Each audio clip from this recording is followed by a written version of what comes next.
ഒരു മുൻകരുതൽ നടപടിയും എടുത്തിരുന്നില്ല. ഇതോടൊപ്പം തന്നെ വയനാടുണ്ടായ ആക്രമണം വലിയ അനാസ്ഥ വനം വകുപ്പിന്റെ ഭാഗത്തു നിന്നുണ്ടായി എന്നാണ് നാട്ടുകാർ പരാതിപ്പെടുന്നത്. വലിയ പ്രതിഷേധങ്ങൾക്കൊടുവിലാണ് നഷ്ടപരിഹാരം പ്രഖ്യാപിക്കുന്ന നിലയുണ്ടായത്. നഷ്ടപരിഹാരത്തിന്റെ കാര്യവും ഓർക്കേണ്ടതാണ്. കഴിഞ്ഞ LDF സർക്കാർ മരിച്ചവരുടെ ആശ്രിതർക്ക് 14 ലക്ഷം രൂപ നഷ്ടപരിഹാരമായി നൽകാനാണ് തീരുമാനിച്ചിരുന്നത്. ഇന്ന് ഭരിക്കുന്നവര്, അന്നത്തെ പ്രതിപക്ഷം പറഞ്ഞ കാര്യം ഇപ്പോൾ ഓർക്കുന്നത് നല്ലതാണ്. അത് 21 ലക്ഷം രൂപയാകും. അതായിരുന്നു അവരുടെ വാഗ്ദാനം. ഇപ്പോ ആ വാഗ്ദാനം നടപ്പിലാക്കുന്നുണ്ടോ? അതിനെ സംബന്ധിച്ച് ഒന്നും പ്രതികരിക്കുന്നതായി കാണുന്നില്ല.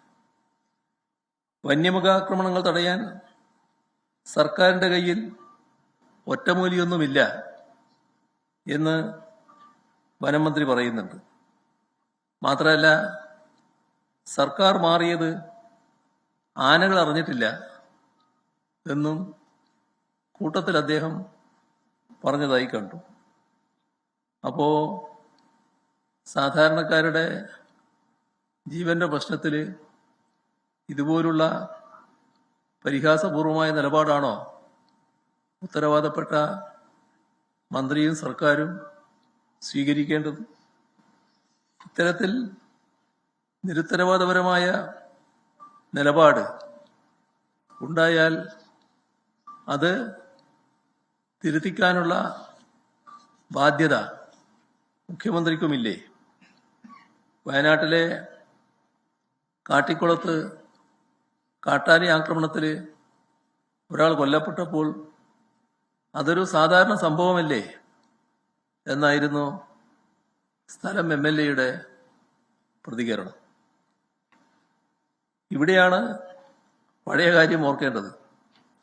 പ്രതിപക്ഷത്തായിരുന്നപ്പോൾ വന്യജീവി ആക്രമണത്തിന്റെ പൂർണ്ണ ഉത്തരവാദിത്വം സംസ്ഥാന സർക്കാരിന്റെ മേൽ കെട്ടിവെച്ച് വലിയ പ്രചരണമാണല്ലോ നടത്തിയിരുന്നത്. എന്നാൽ വന്യജീവി സംരക്ഷണ ബിൽ ഭേദഗതി ഉൾപ്പെടെ പരിഹാരമാർഗങ്ങൾക്കായി സംസ്ഥാന സർക്കാർ നടത്തിയ ശ്രമങ്ങളോടെല്ലാം നിസ്സഹകരിക്കുകയാണ് ഇവർ ചെയ്തിരുന്നത്. അവരിപ്പോ പൂർണ്ണമായും ഒരു യു-ടേൺ ഇക്കാര്യത്തിൽ സ്വീകരിച്ചു എന്നാണ് കാണാൻ കഴിയുക. എല്ലാവർക്കും അറിയാവുന്നതാണ്, 1972 ഇന്ദിരാഗാന്ധിയുടെ ഭരണകാലത്ത് കൊണ്ടുവന്ന കേന്ദ്ര വന്യജീവി സംരക്ഷണ നിയമമാണ് ഇത്തരമൊരു ദുരവസ്ഥക്ക് ഇടയാക്കിയത്. അതിന് ശാശ്വതമായ പരിഹാരത്തിനാണ് കഴിഞ്ഞ LDF സർക്കാർ പോരാട്ടങ്ങൾ നടത്തിയത്. ആ പോരാട്ടങ്ങൾ ഏറ്റെടുത്ത് മുന്നോട്ട് പോകാൻ UDF സർക്കാർ തയ്യാറുണ്ടോ എന്നതാണ് പ്രസക്തമായ പ്രശ്നം.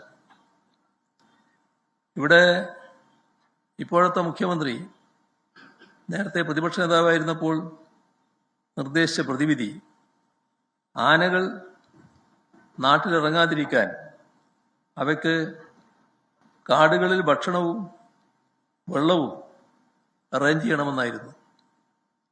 അത്തരം ഉപരിപ്ലവമായ ഉപായം കൊണ്ട് സംസ്ഥാനത്തെ പതിവ് പ്രശ്നമായ വന്യജീവി സംഘർഷ പ്രശ്നം പരിഹരിക്കാനാകുമോ? എന്തു തന്നെ ചെയ്തിട്ടായാലും സത്വരവും ഫലപ്രദവുമായ നടപടികൾ ഇക്കാര്യത്തിൽ ഉണ്ടായേ തീരൂ.